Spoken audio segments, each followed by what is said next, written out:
Assalamualaikum and good evening. Sarawak Governor Tun Pehin Sri Dr. Wan Junaidi Tuanku Jaafar conferred Sarawak State Honours on 155 recipients during the investiture ceremony of the Sarawak State Honours at the Dewan Besar Astana Negeri Sarawak in Kuching on Thursday. The ceremony began with the conferment of the Darjah Utama Yang Amat Mulia Bintang Kenyalang Sarawak Pegawai Bintang Kenyalang PBK, which was awarded to 14 recipients. For the public administration, a medal Pingat Perkhidmatan Bakti PPB, a total of 23 recipients received the recognition.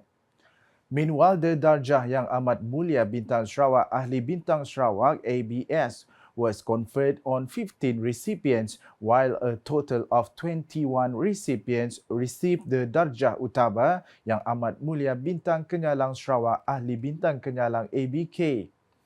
As for the public administration, medal Pingat Perkhidmatan Terpuji PPT, 39 recipients received the award. The Darjah Yang Amat Mulia Bintang Sarawak Bentara Bintang Sarawak BBS was also conferred on 43 recipients.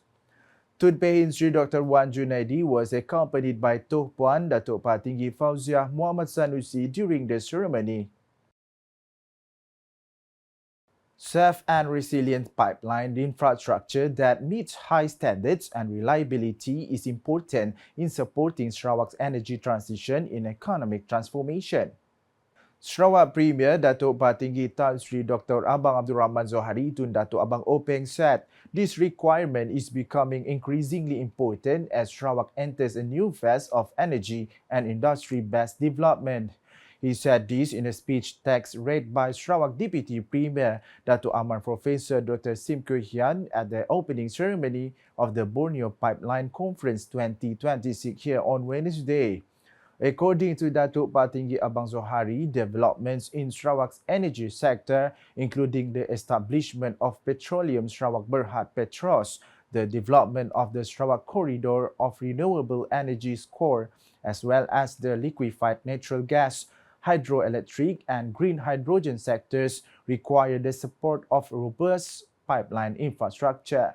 Besides meeting the latest standards, he also stressed that such infrastructure must meet high safety and reliability standards in line with the state's new phase of energy and industry-based development. Elaborating further, the Sarawak Premier said the state needs to continue strengthening its expertise in pipeline design and integrity, subsea engineering, infrastructure, decommissioning, and technologies related to the energy transition. He also emphasized the development of human capital, particularly young engineers and professionals, to ensure the local workforce has the skills needed to face industry changes arising from the energy transition.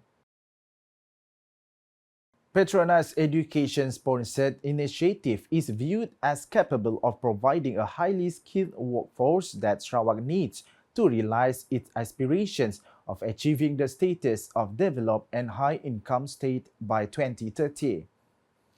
Minister for Education, Innovation and Talent Development, Datuk Sri Roland Sagahwi In said that education plays a crucial role in the development of human capital that can contribute to the progress of the state and the nation.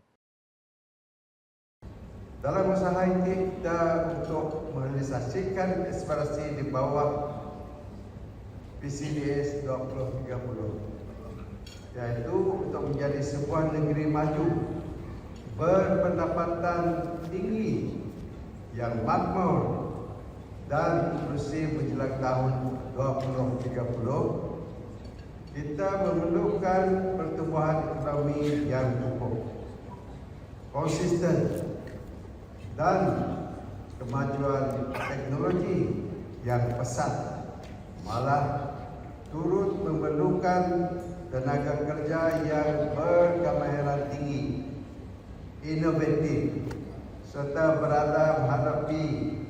bersedia menghadapi sebarang cabaran masa hadapan. Melalui inisiatif pendidikan seperti Darjah Pendidikan Petronas memperkasakan ilmu, Petronas terus membuka laluan dan peluang kepada pelajar Sarawak.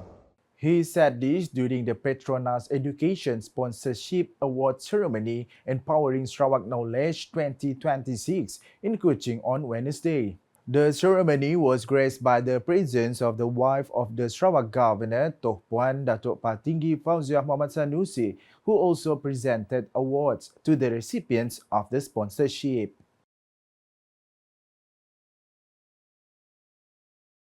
Mental strength must be one of the main pillars for Sarawak's para-athletes in facing the challenge of defending their title at the 14th Para-Malaysia Games Parasukma in Selangor.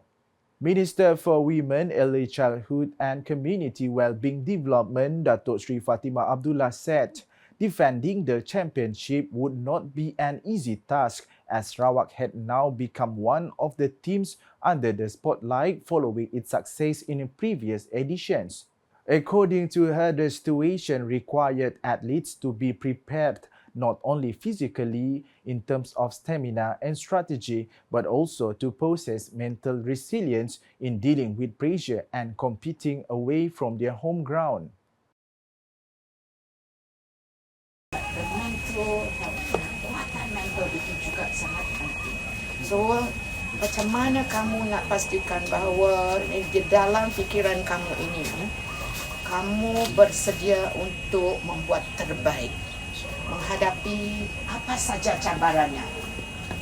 Not on home ground, keadaan mungkin tidak seperti yang kamu dugakan, but let that be just another challenge for you. Sebab apa? Kamu orang luar biasa yang telah dapat menghadapi, mengharungi berbagai kesusahan, berbagai cabaran sebelum ini. She said this after visiting and observing the intensive training session of Sarawak's archery para-athletes at Sekolah Menengah Kebangsaan SMK Jalan Arang in Kuching on Thursday. Datuk Sri Fatimah said the mission to defend the Parasukma Championship this time would be more challenging as Sarawak was no longer considered an underdog team, but had instead gained recognition following its achievement in previous editions. She said athletes should use the various challenges they had overcome in life as a source of strength to continue fighting while ensuring personal issues did not affect their focus during competitions. She added that all Sarawak athletes, officials, escorts and coaches were scheduled to depart for Selangor on the 1st after undergoing intensive training until the 31st. A total of 243 units of SPEKTRA Permata houses RSP will be offered through the Village Expansion Scheme SPK Teku at a total cost of 117 million ringgit. Deputy Minister for Education, Innovation and Talent Development, Datuk Dr. Anwar Rapai said the priority is proposed to be given to newly married young couples to own these residences. Pasangan muda ni orang yang baru berkahwin supaya mereka dapat memiliki rumah. Jadi walau bagaimanapun jumlahnya banyak 243. Jadi kita akan lihat detail pemohon-pemohon ni, tapi dia terbuka pada masyarakat kita di sini. He said this when met by reporters after conducting a site visit to the SPK Teku project in Cebu on Wednesday. According to the Nangka Assemblyman, the project was proposed about 2 years ago after he, together with the Sarawak Premier, paid a visit to the site. He noted that the land in Teku has now been handed over to the Housing Development Corporation for development. The Berzanji and Zikir Maulud competition held in conjunction with the Maulidul Rasul 1440th Hijri celebration has been proposed to be made an annual event in Pulau Bruit. The proposal was voiced by Deputy Minister in the Premier's Department, Corporate Affairs, Information and UKAS, who is also Semop Assemblyman Dato Abdullah Saidul, when officiating the competition at the Kampung Tekajong Community Hall on Tuesday. According to him, organizing such program not only enlivens the Maulidur Rasul celebration, but also serve as a platform to strengthen the appreciation of religious values among the community. He said the Sarawak government encourages religious activities as important efforts in building and strengthening the spiritual resilience and identity of the community in facing various challenges of the world and life. In an effort to attract more youth participation, Dato Abdullah also suggested that spiritual song singing competitions be organized as part of the activities in the future. In the meantime, he also pledged his commitment to continue supporting the organization of religious programs through funding to ensure such activities can be sustained. And that's the English edition with me, Fida'iy Hanan Sahni. More news can be found in our official portal ukas.sarawak.gov.my and social media platforms including Facebook and YouTube. We round up the UKAS Bulletin tonight with highlights from the investiture ceremony of the Sarawak State Honours to 155 recipients at the Dewan Besar Astana Negeri Sarawak in Kuching on Thursday. #Saluran Informasi Rakyat. Have a good night.